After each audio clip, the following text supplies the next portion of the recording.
સત્સંગમાં સાધન કરતા હોય ને સ્થિતિ ના બંધાતી હોય ઘણા વર્ષે પણ, તો એમ એનો અર્થ એ કે સ્માર્ટ વર્કની ખબર નથી. હાર્ડ વર્ક કરે છે પણ સ્માર્ટ વર્કની ખબર નથી. સ્માર્ટ વર્ક કરે તો એને વાંધો ન આવે.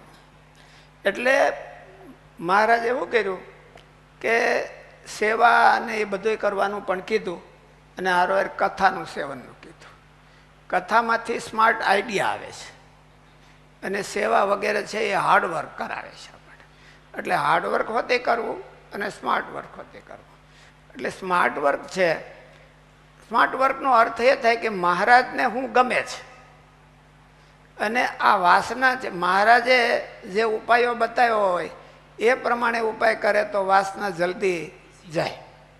અથવા તો ગોપાળન સ્વામી, ગુણાતીતાન સ્વામી જેવા મોટા પુરુષો હોય એ જે વાસના કેવી રીતે ટાળવી એ બતાવતા હોય તો એ સ્માર્ટ વર્ક હોય.